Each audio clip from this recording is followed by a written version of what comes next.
I need to say something to you before I open this, something honest.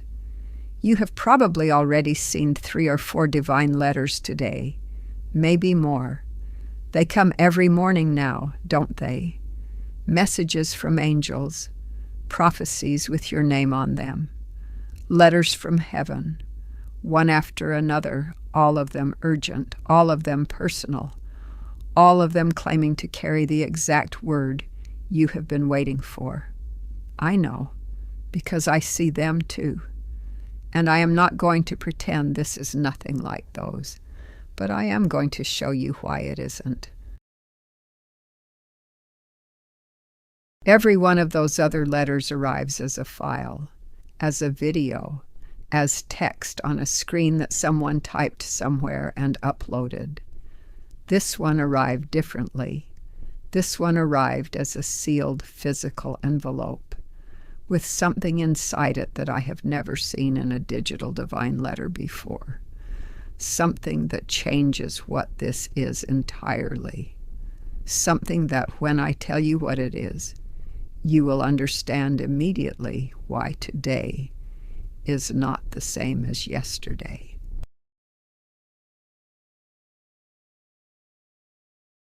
There is a USB drive inside this envelope, not a link, not a cloud file, a physical drive, sealed inside a physical envelope, along with printed photographs and written declarations that are physically inside here right now, that I have not yet seen, that were placed here specifically for the person who would open it today. And that person is you. My name is Dorothy, and this is what I do. When these letters arrive at this table, I open them, I read them, and I show you everything that is inside. Because the way this letter was assembled, the physical care that went into what you are about to receive, tells me that whoever commissioned it understood something about you that most people in your life have missed. They knew you needed more than words on a screen today. They knew you needed something you could hold. Let me open it.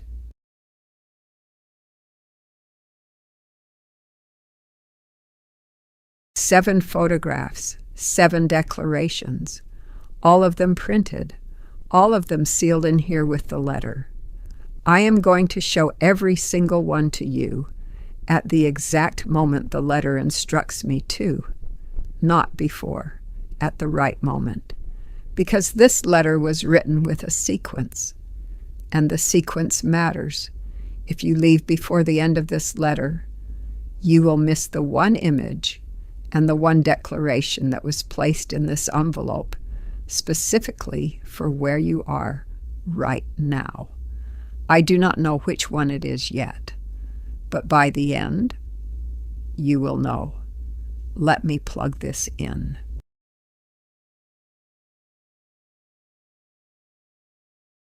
Today's commission letter from Archangel Michael.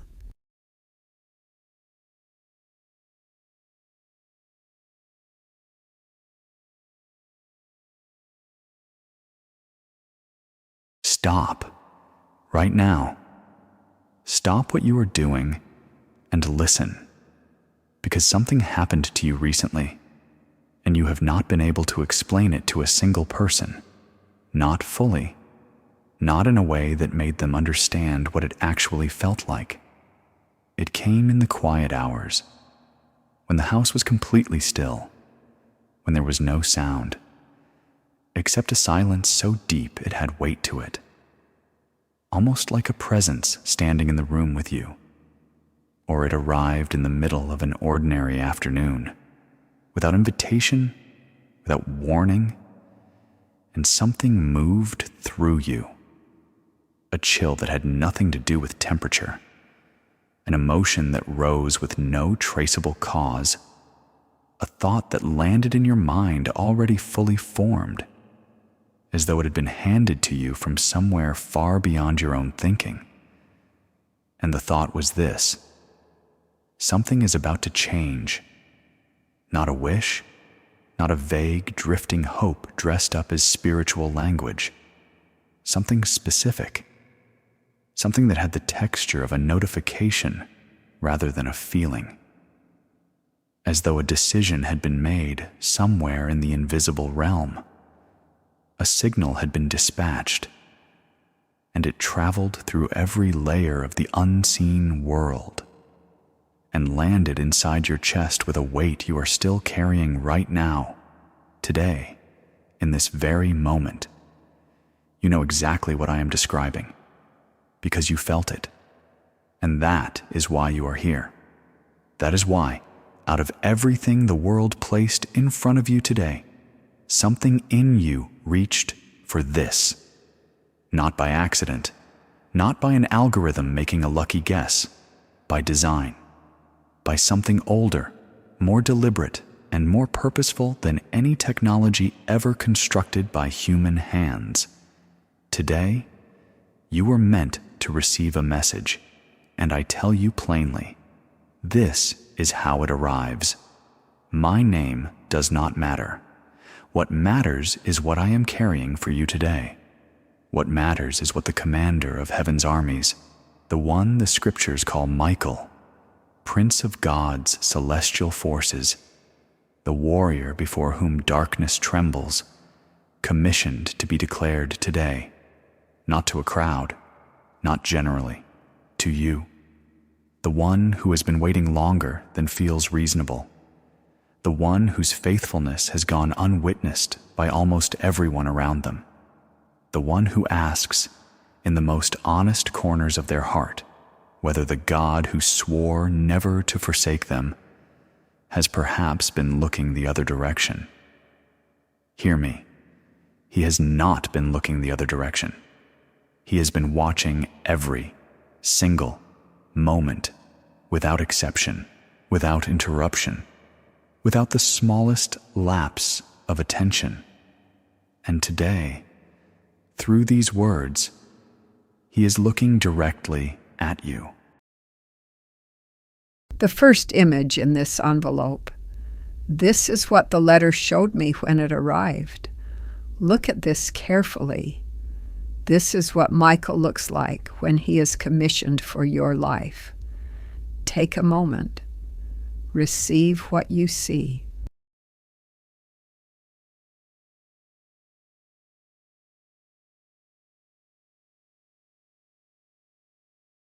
I am going to describe something to you now. Pay close attention, because what I am about to name is something you have been living with for a long time, without anyone naming it for you.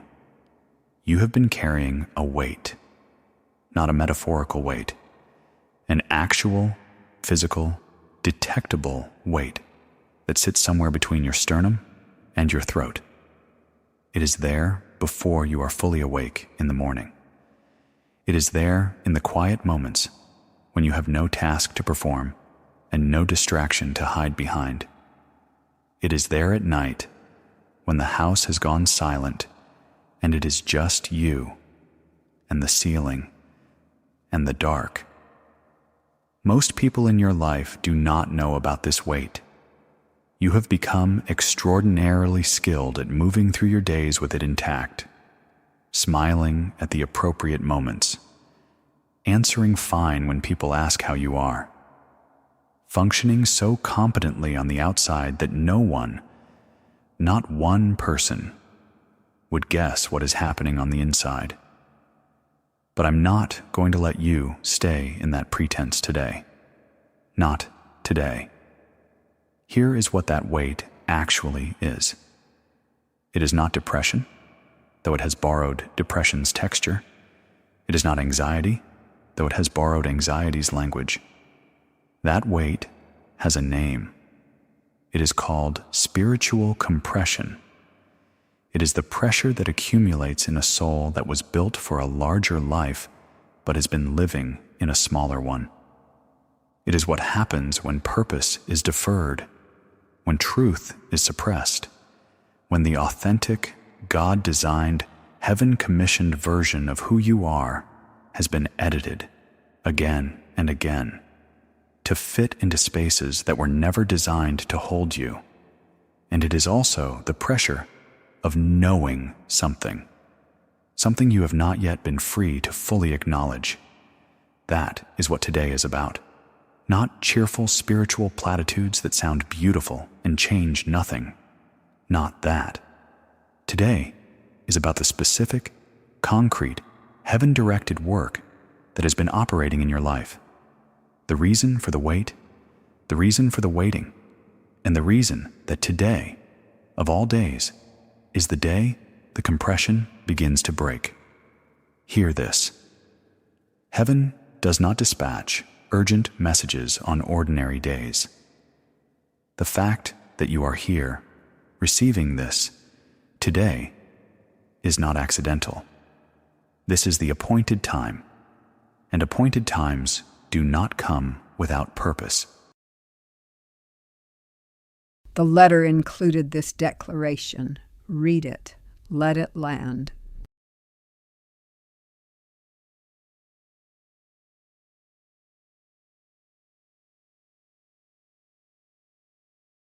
Before we go any further into what is happening around you, I need to tell you what happened in heaven on your behalf. Because here is what you must understand. The visible world, the world you navigate with your 5 senses every day, the world of difficult relationships and unanswered prayers and bills and bodies and exhausting calendars, that world is downstream of a world you cannot see. And in that invisible world, decisions have been made about your life, decisions that have been pressing toward your visible world for a long time now. Listen to what the scripture records in the book of Daniel. Not the familiar parts, the parts most people read right past. The prophet Daniel prayed, and the moment he prayed, the answer was dispatched from heaven. Not after a week, not after a month, the moment.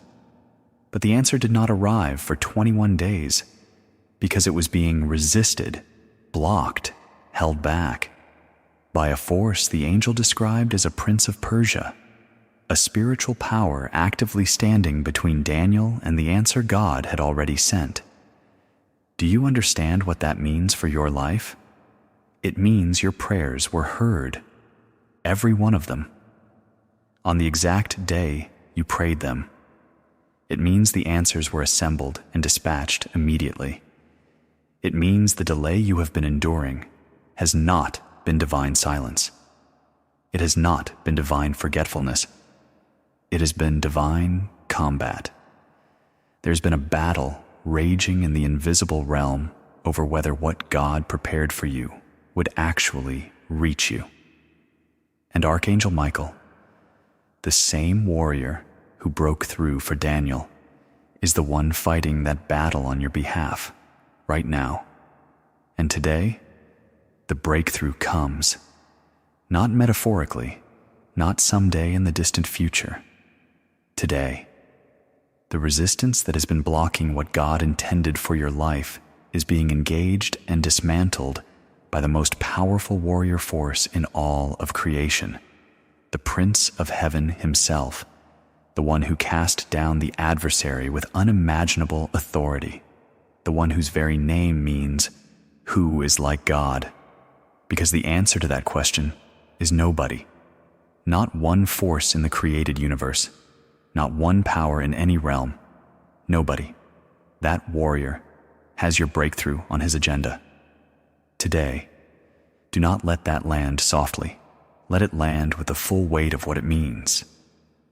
Archangel Michael has your specific life, your specific name, your specific situation on his commissioned agenda for this day. That is not inspirational language. That is a declaration of what heaven has already set in motion. 21 days. A battle was fought in the invisible realm for 21 days on Daniel's behalf. This is what that battle looks like. This is what has been happening over your life, while you waited and wondered why.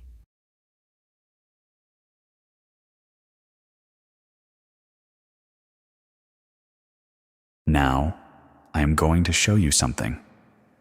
Something that may feel confronting, but I will not soften it, because you do not need it softened. You need it clear. Clear vision is not cruelty. Clear vision is freedom, and the enemy of your destiny has been operating in the shadows of your life for far too long. I am going to map out the strategy that has been running against your life, not to frighten you, to expose it, because strategies built in darkness collapse the moment light falls on them. Every time, without exception. The strategy against your life has 3 primary components, and they have been working in coordination. The first component is substitution. The adversary knows he cannot destroy what God built into you. So instead, he works to replace the authentic version of your life with a convincing imitation, a relationship that looked like love, but slowly drained your sense of self, a role that looked like purpose, but quietly buried your real gifts, a community that looked like belonging, but required you to become smaller and smaller just to remain accepted. Here is what makes substitution so effective. It does not feel like an attack. It feels like ordinary life. It feels like the reasonable cost of being an adult. And that is precisely why it works. You cannot fight what you do not recognize as an enemy. The second component is exhaustion. If substitution does not fully neutralize you, the next move is to tire you to the point where you no longer have the margin to discern.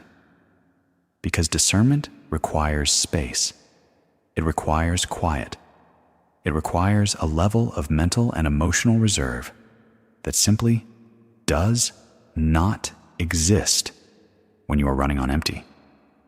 The enemy understands this, so the workload becomes heavier. The demands become louder.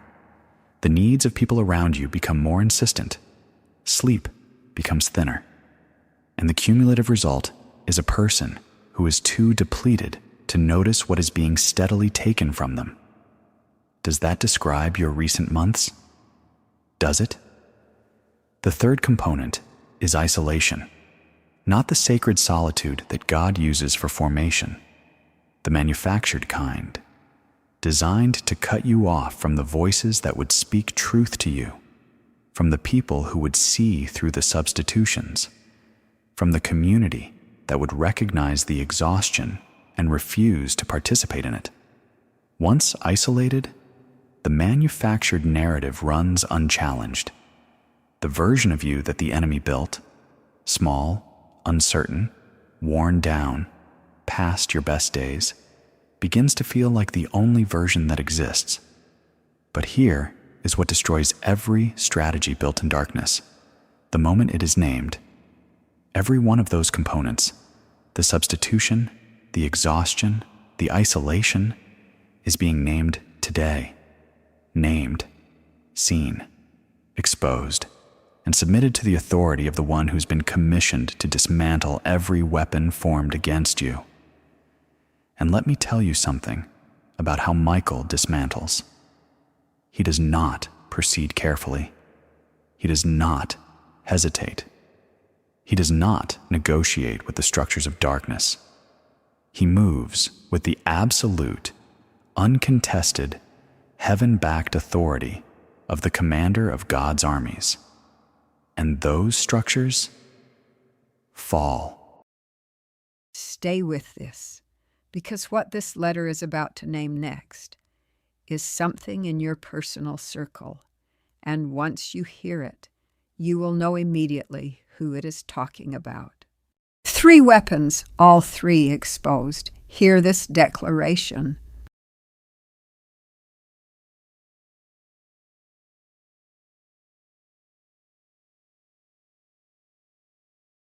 Now, I need to speak to you about something specific. Specific in the way that only heaven can be specific. Because heaven has access to the full picture of your life. And full pictures reveal things that partial views will always hide. There is a person in your interior circle, the small, trusted, intimate group with access to the most real version of you. And that person is not aligned with what God is doing in your life. Hear me carefully before you react to that.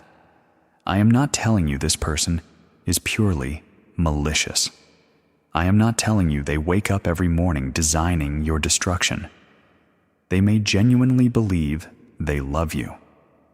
In their own limited, self-serving way, perhaps they do. But genuine affection and genuine alignment are two entirely different things. And the version of you that God is building, the version that is waking up, reclaiming territory, stepping into calling with clarity and authority, that version unsettles this person deeply because they invested in the old version. They are comfortable with the diminished version. They depend on the diminished version in ways they may not even be fully conscious of. And that discomfort creates behavior. In some people, it looks like subtle discouragement wrapped in the clothing of concern. In others, it looks like disproportionate negativity every time you take a new step. In others, it looks like a consistent pattern of appearing precisely at the moments when your momentum is building and leaving you somehow flatter, somehow less certain of yourself than you were before they arrived. You have noticed this long before today. You noticed it, and then you talked yourself out of noticing it, because confronting it would mean acknowledging that someone you trusted, someone you opened yourself to, someone you gave access to the most vulnerable parts of your story, has not been carrying what you handed them with honor. That acknowledgement is painful. I know it is. But today, God is not calling you to the grace that looks the other way to preserve your comfort. He is calling you to the grace that sees clearly in order to protect your purpose. The grace that says with quiet, unshakable authority, I love you, and I will not continue to allow this dynamic to cost me my destiny. The scripture makes a distinction that is critical for you right now. It distinguishes between people who walk with you and people who walk near you. Both have proximity. Only one carries alignment. Those who walk near you can be in your home, in your family, in your church, in the innermost ring of your daily life, and still be oriented in a direction that works against your calling. Their nearness is not the issue. Their orientation is. God is revealing that orientation to you today, not to manufacture conflict, but to create clarity, because you cannot make wise decisions about who is in your inner circle without accurate intelligence about what those people are actually doing there. Take this, hold it, not as a weapon, as discernment, and let the Spirit lead you in what you do with what you now know. There is someone in your circle whose face may have come to your mind just now as you were reading. This image is about what God is giving you today, not suspicion, sight, the kind that protects you. Look at her eyes.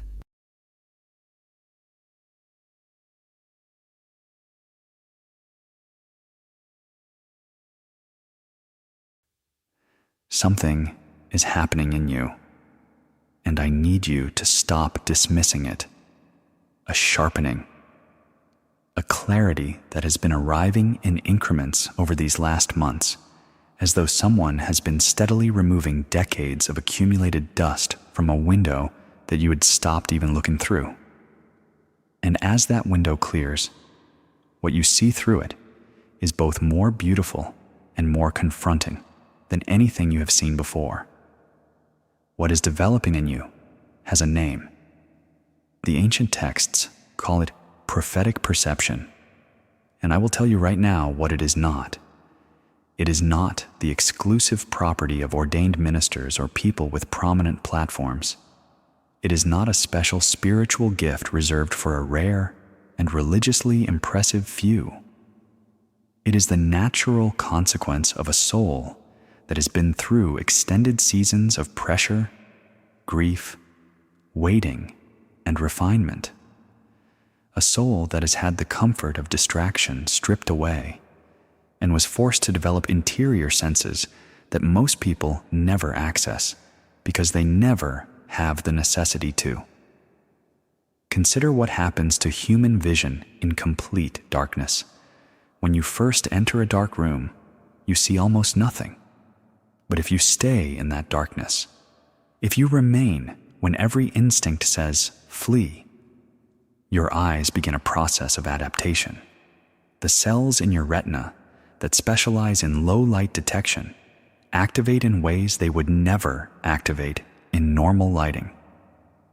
And eventually, you begin to see things in that darkness that someone who just stepped in from the light cannot see at all.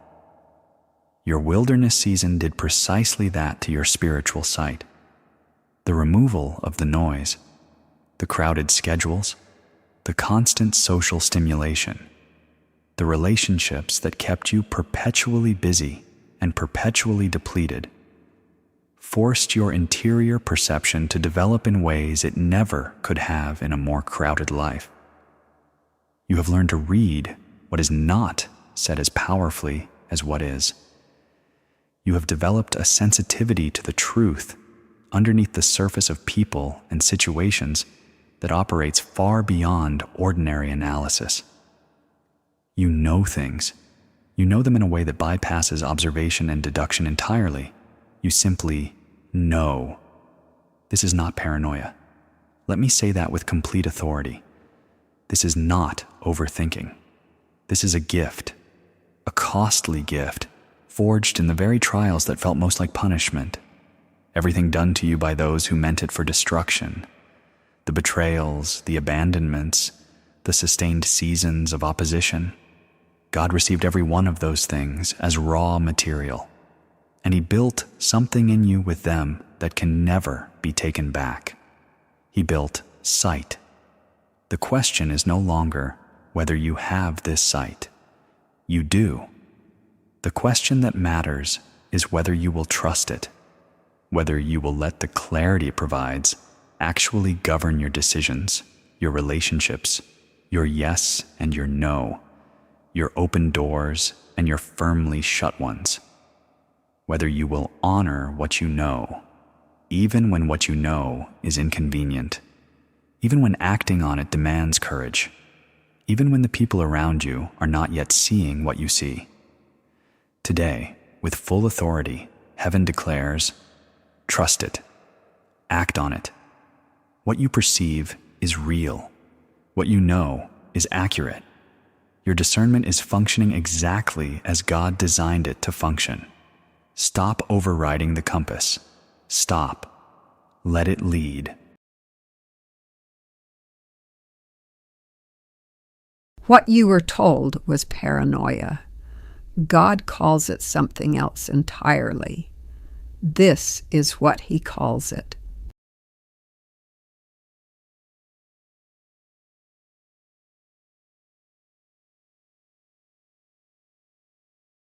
There is something in your history that carries a grief you believed you had finished with, a quiet ache that has surfaced again in odd moments, reminding you that grief does not always move on a tidy, linear schedule.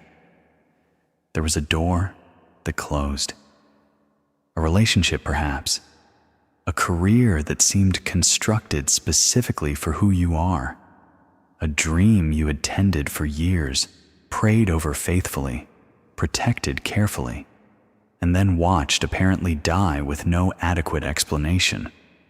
A version of your future about which you had carried detailed and specific hopes. And then the version that actually arrived was measurably different. and the distance between what you expected and what you received has never been fully reconciled inside you. That door closing broke something, not all the way through. You are here, which is proof it did not shatter you completely. But it bent something, some previously confident expectation about how God works, some certainty about the relationship between faithfulness and outcome. And in the space where that certainty once stood, a more guarded faith moved in, one that hopes, but hedges, one that believes, but keeps one eye positioned toward the exits. Just in case. Stop right there, because I need to tell you the truth about that closed door, and I need you to receive this not as comfort designed to ease an ache, but as intelligence, actual, specific, accurate intelligence about what happened and why. That door closed because what was behind it was not built to contain what God has prepared for you. Not because you were unworthy, not because you failed some hidden test, not because you missed some signal. The architecture was insufficient. The foundation was incompatible with the full weight of your calling. And God, who stands outside of time and therefore sees with perfect clarity what is inside of it, made a sovereign, deliberate, protective decision. He shut that door to save you from a future that would have felt like a blessing and functioned like a ceiling. You were not rejected when that door closed. You were protected deliberately, specifically, by a God who saw what you could not see, who knew what you could not know, who refused to let you settle for architecture that was too small. And what stands on the other side of the door, He is about to open, is nothing like what was behind the closed one. It is built at an entirely different scale, on a foundation that can bear the full weight of your calling without straining, in a space where who you actually are, not the edited, compressed, made-to-fit version of you, but the genuine, full, heaven-designed original, fits perfectly. That door is before you today, not yet fully visible, but close enough that the air around you is beginning to carry something. Pay attention to what resonates in your spirit in the coming days. Pay attention to what pulls, to what carries a sense of rightness that you cannot fully rationalize, but cannot ignore either. That pull is not wishful thinking. That rightness is not self-deception. That is your spirit recognizing the frequency of what God built for it before the foundation of this world was ever laid. Walk toward it. Do not hesitate. Do not wait for more confirmation. Walk. The door that closed was not a failure. It was protection. This is what the door God is opening looks like. This was always meant for you.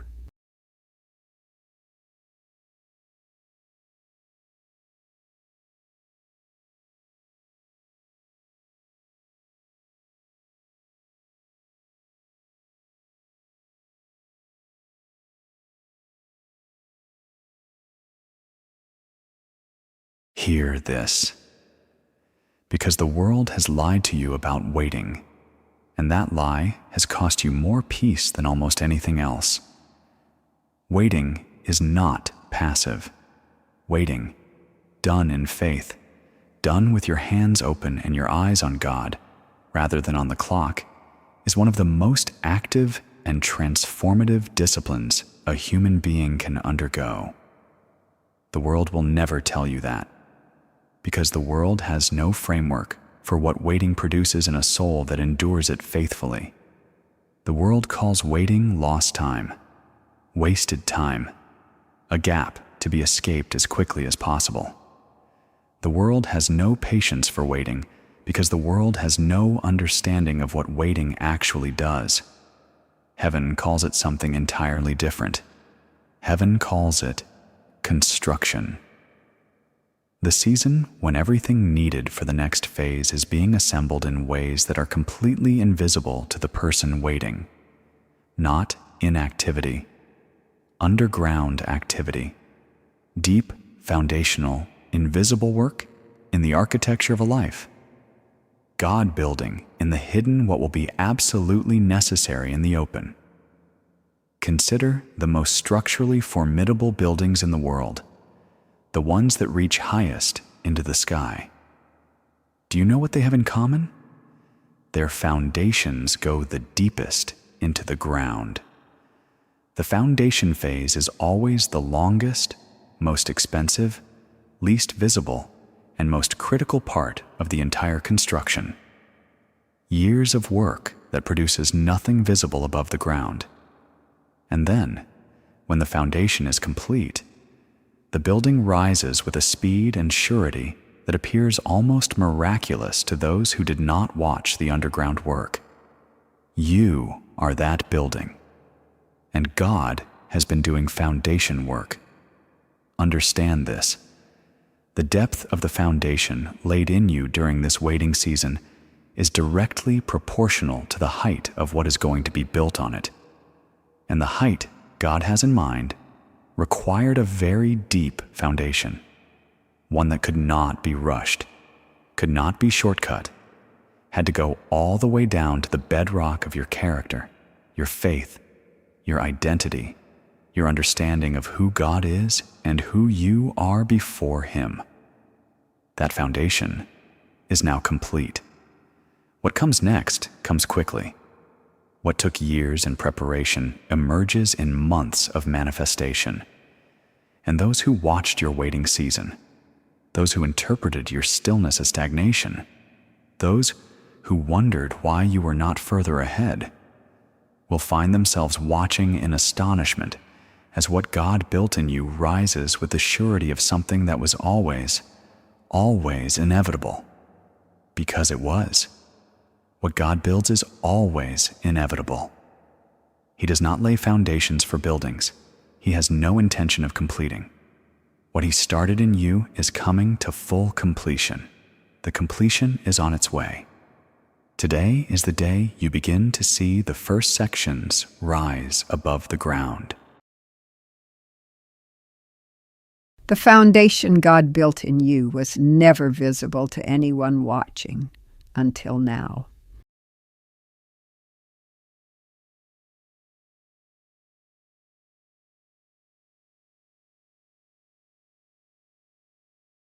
Now I need to bring this close to the ground, because spiritual truth that remains abstract does not change anything.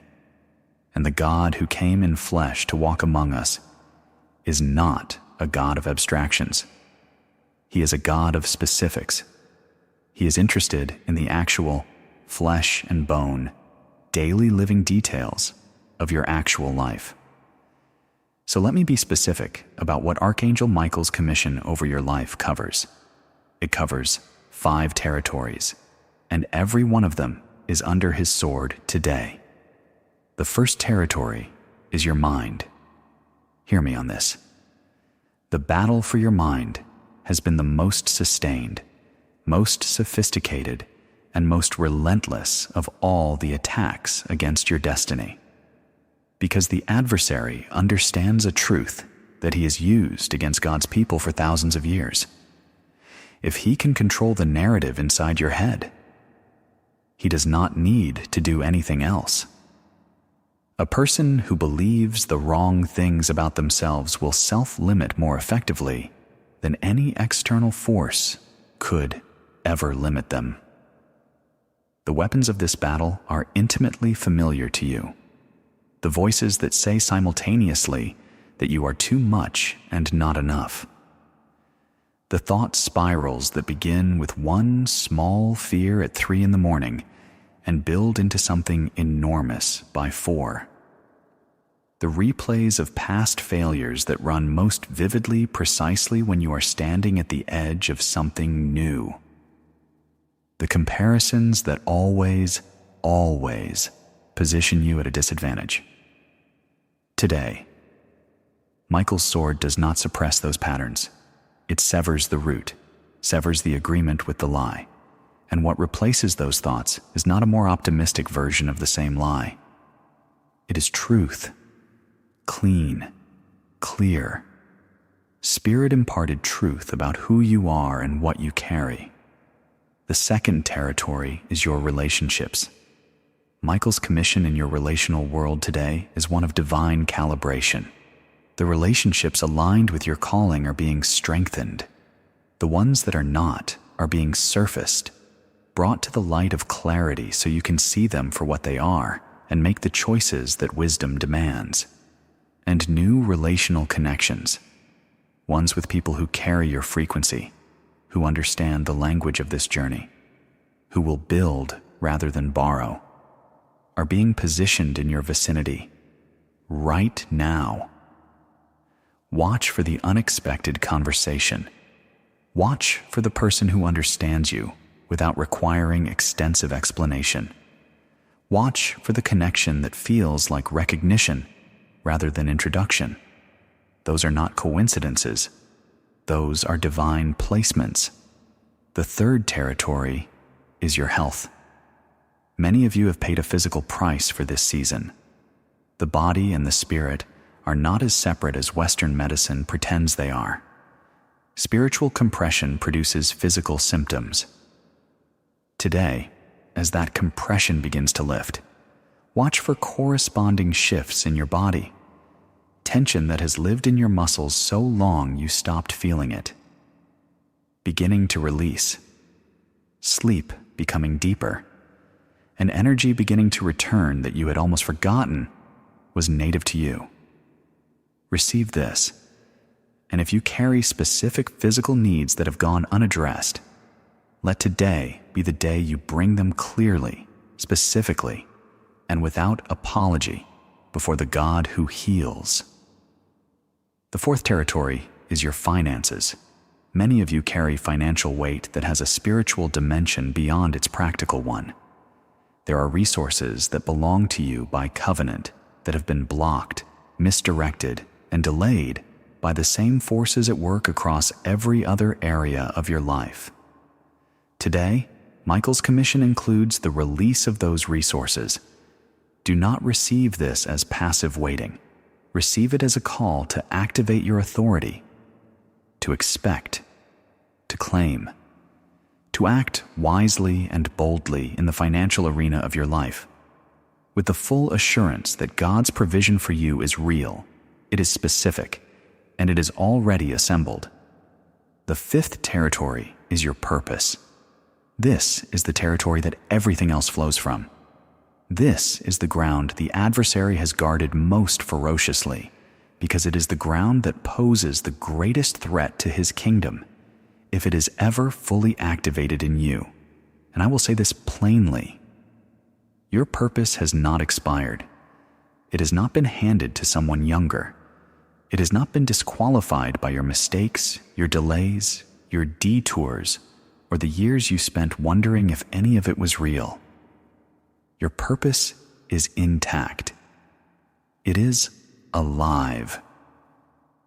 And it is about to enter the phase of full activation that every single thing preceding this moment has been preparing you for. We are at the middle of this letter, and what comes next is the section I want you to hear most, because it names the specific reason that blessings have been arriving in your life and then disappearing before you could fully receive them.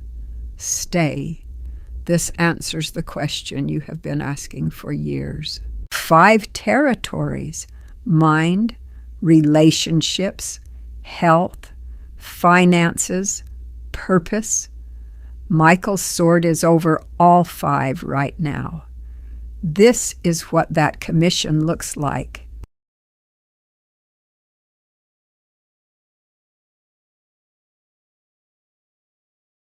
This is for those of you who know the particular, exhausting grief of watching blessings approach your life and then watching them drain away before you could fully receive them. the promotion that arrived and was immediately complicated by circumstances that had no business appearing at that exact moment, the financial provision that came and was consumed by an unexpected expense that appeared from nowhere, the relationship that showed such genuine promise and then turned painfully at the most critical juncture, the health breakthrough that was followed almost immediately by a new challenge. You have begun to wonder, have you not? Whether there is a pattern, whether something in your life runs a cycle of approach and retreat, whether the hand that gives is always followed by the hand that takes, and in your most honest moments, in the quietest corners of your private thinking, you have asked yourself what you did wrong, what variable you keep missing, what keeps appearing in the gap between the promise and the possession.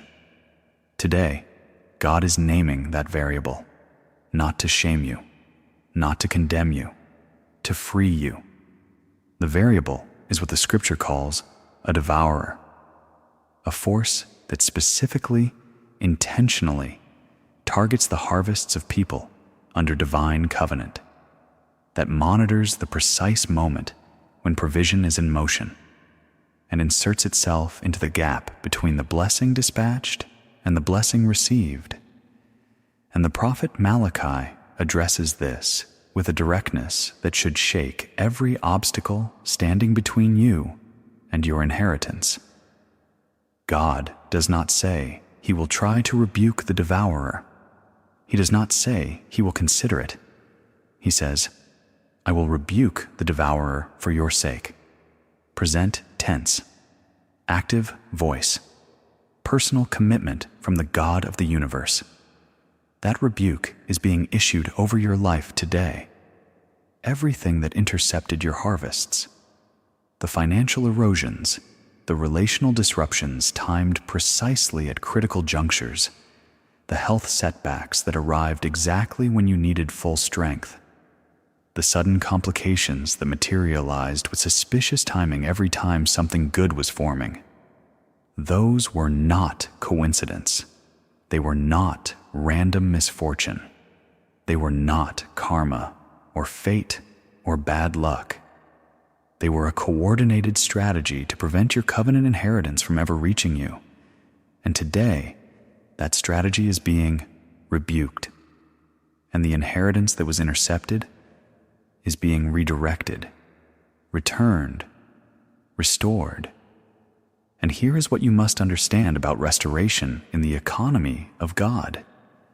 It is never simply a return to the original amount. Never.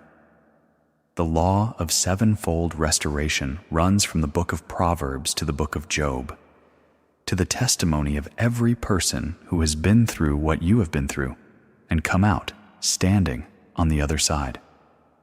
What the thief took when it is exposed and rebuked by divine authority is returned with increase, not a penny for penny recovery, a restoration that reflects the justice of God, which is always greater than the mathematics of human fairness could calculate.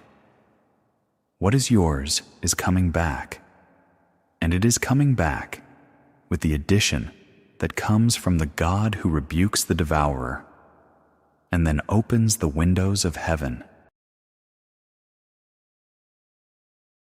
This was also in the envelope, a declaration about your inheritance. Read it out loud with me if you can.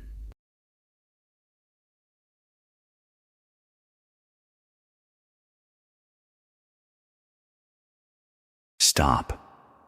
I need to speak now with complete directness to a specific group of women who are watching today, because there is something that must be said, something that spiritual content leaves unsaid far too often, and it has been pressing on me throughout every word of this message.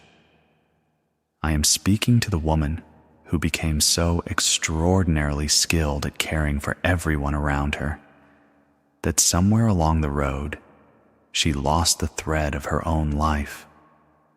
Who poured herself so completely into mothering, into caregiving, into being the one who managed everything for everyone, that she is no longer entirely sure who she is outside of the roles she occupies? Who, when someone asks what she wants, experiences a moment of genuine blankness? Because so many years of living in response to the needs of others have eroded the muscle of personal desire almost to nothing. I am speaking to the woman in her 60s, her 70s, her 80s, who carries a complex, private grief that she does not fully name out loud. Not grief for a specific loss, but the particular ache of suspecting, somewhere in the quiet background of her daily life, that the most vivid and purposeful portion of her story may already be behind her, that the world has moved on to younger voices and fresher faces, and her chapter, however faithfully it was lived, is drawing toward its quieter pages. I am speaking directly and firmly to her right now. God did not build you for a quiet decline. Let me say that again, so it reaches every place in you that has accepted the lie. God did not build you for a quiet decline. He did not fashion you in secret, knit you together with irreplaceable precision, call you by name before the foundation of the world was laid, assign angels to stand guard over your path, and commission 21-day battles in the invisible realm on your behalf, so that the final chapters of your story would be defined by diminishment and irrelevance. That is not the architecture of the God who created you. Full stop. The scripture does not describe the later seasons of life as a time of fading. It describes them as a time of bearing fruit. Still, in old age, still producing, still releasing. The righteous flourish like the palm tree. They grow like the cedar of Lebanon, planted in the house of the Lord, flourishing in the courts of God. They still bear fruit in old age, full of sap, full of green, alive. That is not the language of decline. That is the language of life. God is not done with you. He has not shelved you. He has not quietly reassigned your purpose to a younger person while you wait in some lobby of diminishment. Your purpose is active. Your assignment is current. Your gifts are needed right now, not as a sentimental gesture to honor your history, not as a kindness extended to someone past her prime, but because the world genuinely needs what you specifically carry, what you have accumulated through decades of living and loving and surviving and continuing to believe when every reason to stop was available to you, cannot be replicated by anyone with less lived experience. It cannot be bought. It cannot be rushed. It cannot be taught in a classroom. It is uniquely and exclusively yours. Today, Archangel Michael stands over the remaining chapters of your life and declares this without hesitation. These pages are not quiet pages. They are not diminished pages. They are the pages where the full weight of everything you have become is finally and completely deployed, where the wisdom forged in suffering is given the platform it has been prepared for, where the faith that survived the fire becomes the fire that lights the way for everyone around you. You are not at the ending of your story. You are at its most powerful moment. Rise into it. There are still photographs and declarations in this envelope that I have not shown you yet. The letter has been building towards something very specific. The next section names 5 signs that will begin appearing in your life this week. Physical, observable signs. Do not miss them. Stay until the letter names everyone. This image was printed for you, for every woman watching who has ever wondered if her best days are behind her. Look at this. This is what you look like in the eyes of heaven.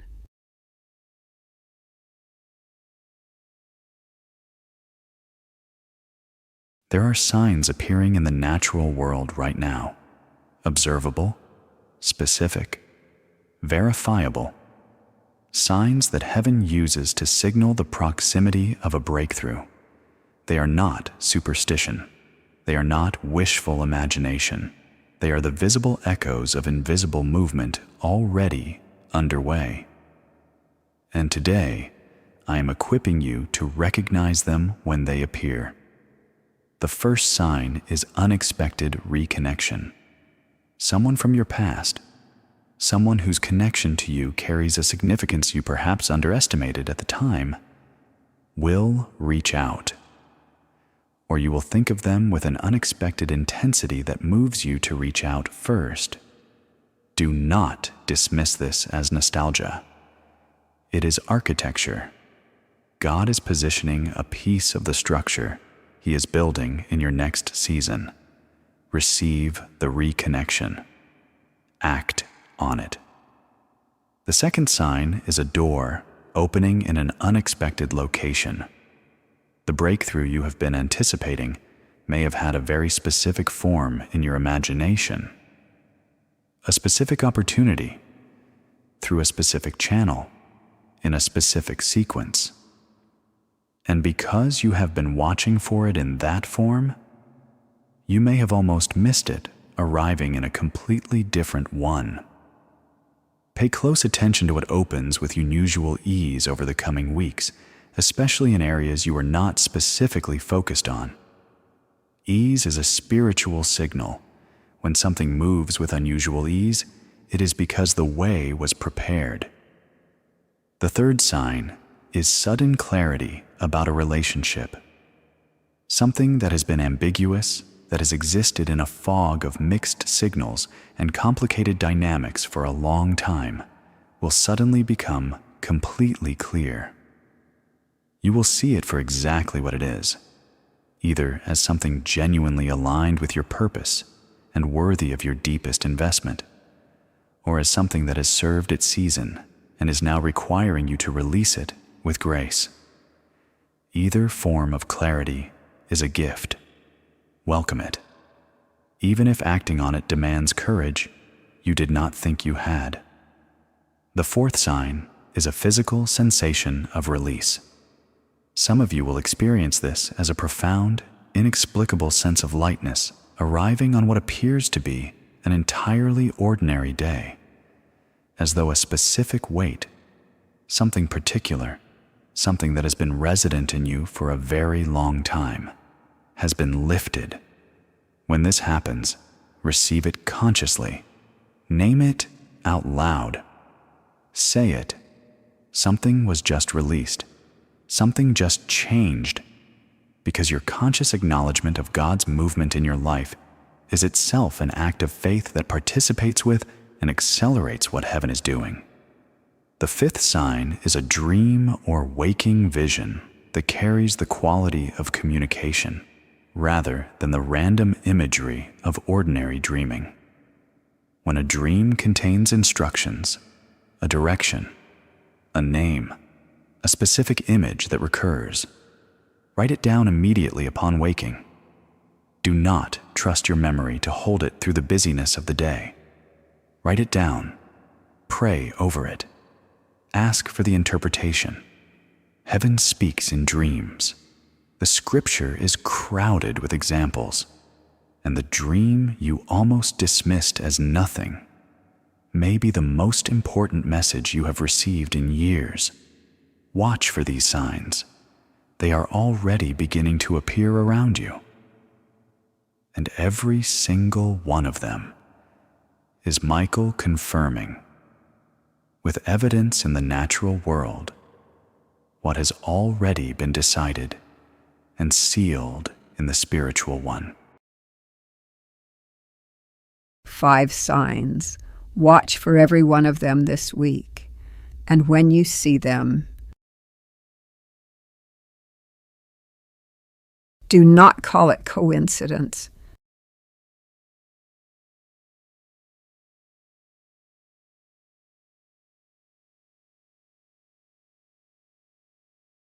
There is a word in Hebrew covenant tradition that has almost no equivalent in modern Western vocabulary, and it is the key to understanding what God's faithfulness towards you actually means and why it cannot fail. The word is chesed. English translations reach for loving kindness, for mercy, for steadfast love. But none of those words fully carries what chesed contains. Chesed is covenant loyalty. It is faithfulness that does not depend on the performance of the one being loved. It is commitment that was established unconditionally and remains unconditionally operative even when the human partner in the covenant is struggling, failing, doubting, or by every measurable standard, not holding up their side of the agreement.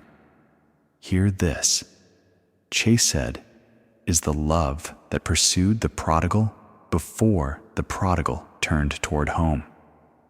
It is the love that was already running down the road when the sun was still a long way off. It is the love that put the ring on the finger and the robe on the shoulders and killed the fatted calf and threw the party, not because the child had finally earned it, but because the father's love was never conditional on the child's performance.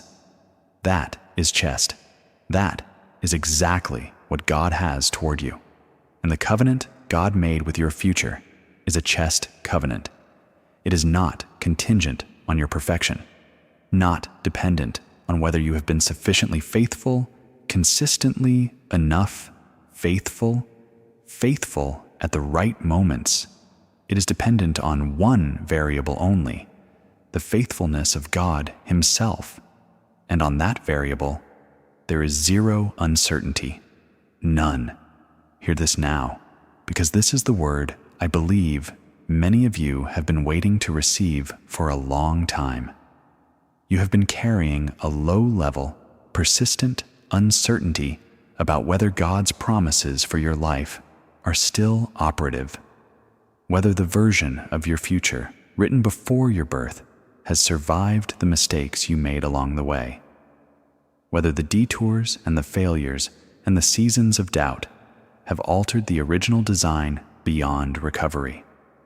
They have not, because the plan is God's plan, not yours. And God's plans are not vulnerable to human inconsistency. They are held in place by chesed, by a faithfulness that is exactly as absolute today, with all of your history, with all of your doubt, with all of your imperfection, as it was on the day before you were born, when none of that history existed yet. What God promised you before you were born is still on the table. It has not been withdrawn. It has not been reassigned. It has not been quietly revised to a lesser version because the original seemed too ambitious given how things turned out. It is the same promise, at the same scale, with the same God standing behind it, with the same unalterable faithfulness He has carried since before time began. And today, that promise begins to accelerate toward manifestation, with a clarity and a velocity that will make the entire waiting season feel, in retrospect, not only worth it, but necessary. Hold this. Let it settle deep. Let it replace the uncertainty with something that has a completely different texture. Not blind optimism, not wishful thinking. The ancient, steady, unshakable confidence of someone whose covenant partner is the God who hangs the stars and counts the hairs on your head and holds every one of your tears in a bottle.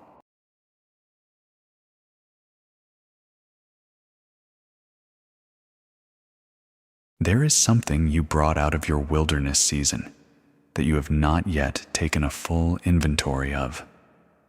Something remarkable that you are in danger of undervaluing because you are still somewhat close to the difficulty of how it was produced. You emerged from that wilderness carrying something that cannot be manufactured, a weight of presence, a quality of stillness, a gravity, the kind that people who have only ever lived in comfortable, undisturbed seasons simply do not carry and cannot acquire by any route other than the one you took. You have been in the furnace, and the furnace produces something in a human life that no other process on earth can produce. Consider what the furnace did to those 3 Hebrew men in the scripture. The king who threw them in looked through the flames, expecting to see 3 men burning. What he saw instead stopped him cold. 4 men walking, not stumbling, walking, unbound, unharmed, free. And in the company of a 4th figure whose appearance even that pagan king recognized was like a son of God. The furnace that was designed to be their destruction became the place of the most intimate divine encounter of their entire lives. And what they emerged, carrying, the peace forged in fire, the faith proven in the most extreme test imaginable, the authority that belongs only to those who have survived what should have been unsurvivable, that could not have been given to them any other way. It was furnace produced, specific to the depth of what they endured. What you carry now is furnace produced. It shows in the way you listen to people, with a depth of attention that those who have never been through deep water simply cannot access. It shows in the quality of your prayers, which have shed every trace of rote repetition, and now carry the weight of someone who has learned to pray from the very floor of their deepest need. It shows in your relationship to time, in a patience with process that people who have never truly waited do not have. It shows in your compassion, which has moved from theoretical to visceral, from polite to genuine, because you know now, in your body, and not merely your mind, what it actually feels like to need it. Do not treat these things as small. They are not small. They are the very things that the people God is positioning in your path in this next season are going to desperately need from you. They are the things your next chapter will be built on. They are the gifts your wilderness produced. Do not leave them in the wilderness. Bring them with you.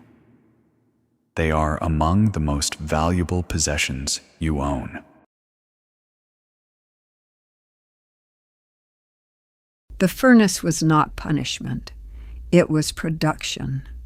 Look at what walked out of the fire. This is you. This is what you are now.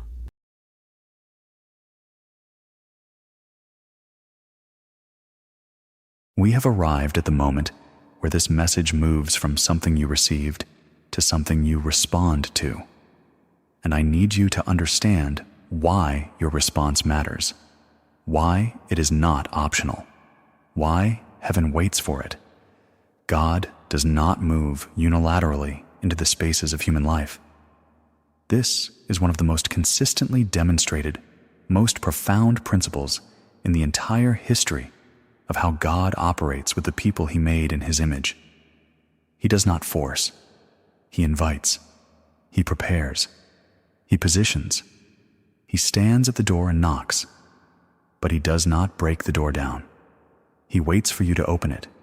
And the act of opening it, the deliberate, conscious, full-bodied choice to say yes to what he is offering, not just the comfortable part of you, not just the part that believes on good days, but all of you, including the part that is still uncertain, still carrying the memory of doors that opened and things that hurt. That choice carries weight in the invisible realm that nothing else can replicate. Today, the invitation is specific. It is not an invitation to a vague religious sentiment. It is an invitation to receive, with full intention and full authority, everything that Archangel Michael has been commissioned to bring into your life in this season.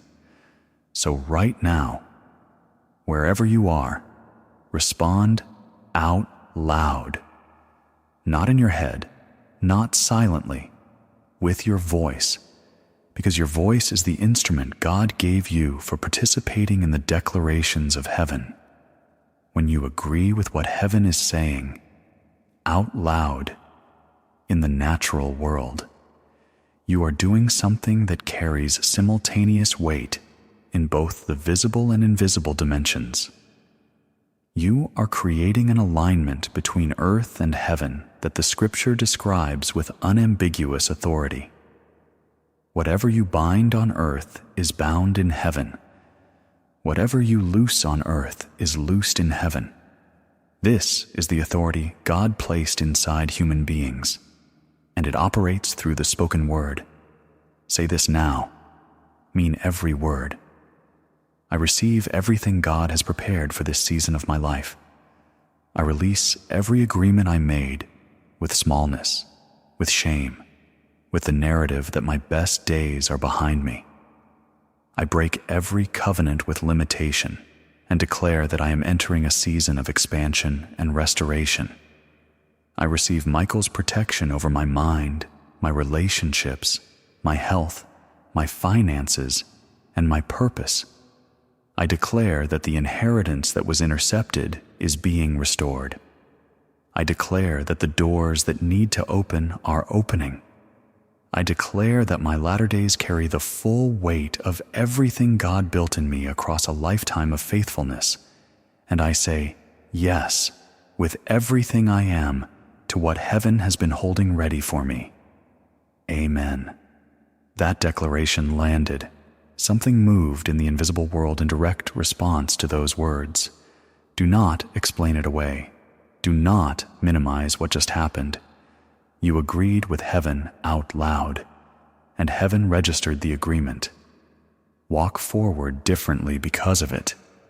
From this moment, not tomorrow, now. The final declaration in this envelope. This is the seal on everything you just received. Read it and keep it.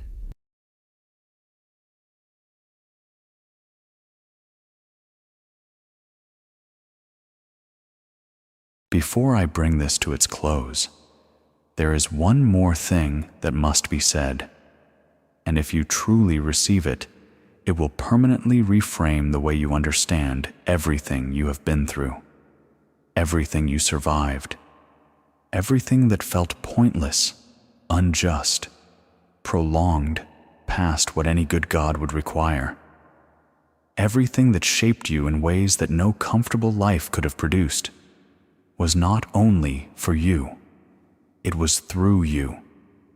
God does not take a person through a furnace simply to produce a better private version of that individual. He produces, through the furnace, a witness, a living, breathing, walking declaration of his faithfulness, a testimony so specific, so undeniable, so clearly not the product of human effort or resilience alone, that other people look at it and find courage. There are people being positioned in your life right now who are in the exact place you were in at an earlier point, in the depths of their own wilderness, questioning whether to hold on, unable to see a single reason to believe the next chapter is better than the one they are suffering through. And when they cross your path, the thing they will need more than advice, more than information, more than carefully constructed spiritual argument, is the sight of someone who has been in that dark and come through it. with their faith not merely surviving, deepened. You are that person for them, not because you are elevated above others, but because you went through what they are going through. Because when you tell them that God is faithful in the valley, you do not say it as theory, you say it as testimony, because you were there, and you came out, and you can describe what the other side looks like with the authority of someone who has actually stood on it. Your testimony is a weapon against the despair of specific people, and God has been building it in you across every single hard season you have endured without giving up. This is why sharing this message is not a casual suggestion. There is someone in your world, perhaps more than one, who is right now in the middle of what you have been coming through, who feels the exact weight you have been carrying, who is asking the exact questions you have been asking. And they need to hear what you heard today. They need the same message heaven commissioned for this season, for this specific intersection of spiritual awakening and personal challenge. When you share this message, you are not promoting a platform. You are planting a seed of truth in a life that is starving for it. You are participating in the ancient economy of the kingdom, where what you give is multiplied and returned to you. Every seed of truth you scatter into another life comes back to you as harvest. Every person you direct toward what God is saying in this hour becomes a point of return on your investment of faithfulness.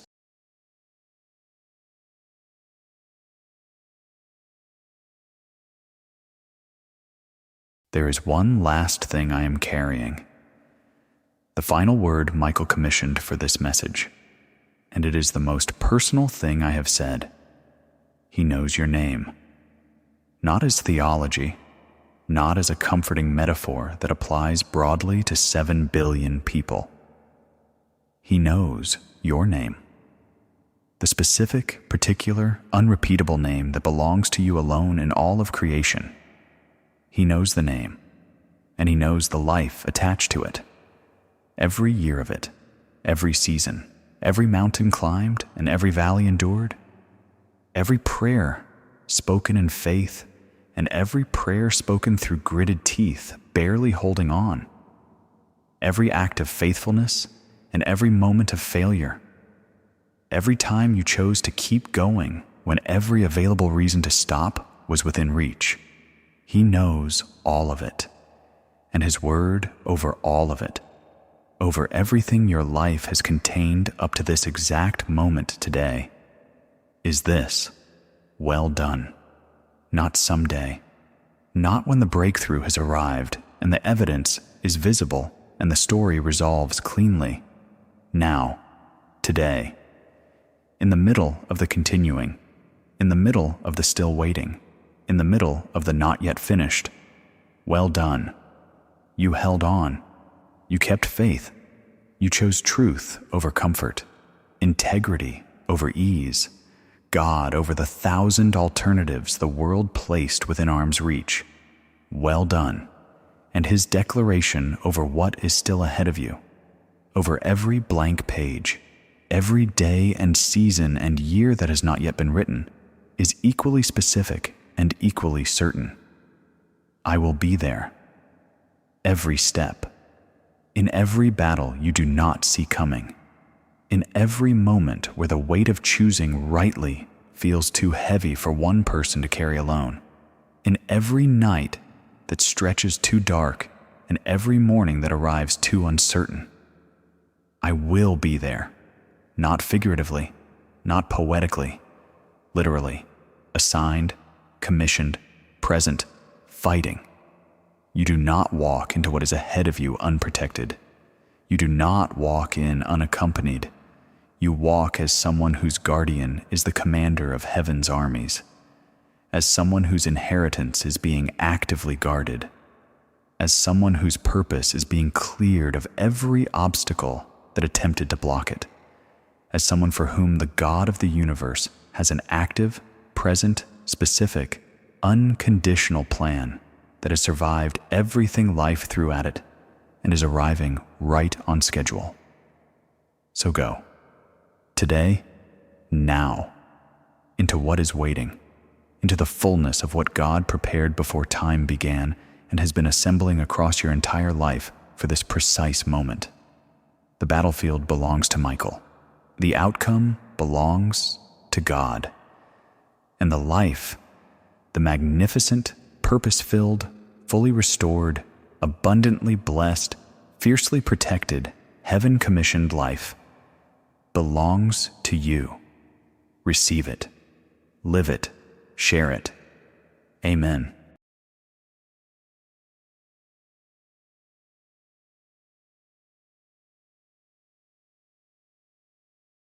That was today's letter from Archangel Michael.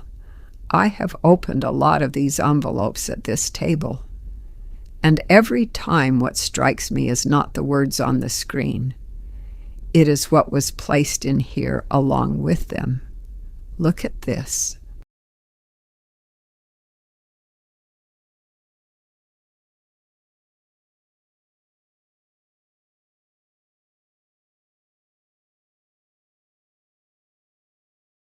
Seven photographs, 7 declarations, all of them printed, all of them sealed inside and waiting. Someone assembled this with the specific knowledge that the person receiving it today would need to see something they could hold, not just read, something physical, something real. That is what this letter is, not a file that was uploaded and broadcast to everyone.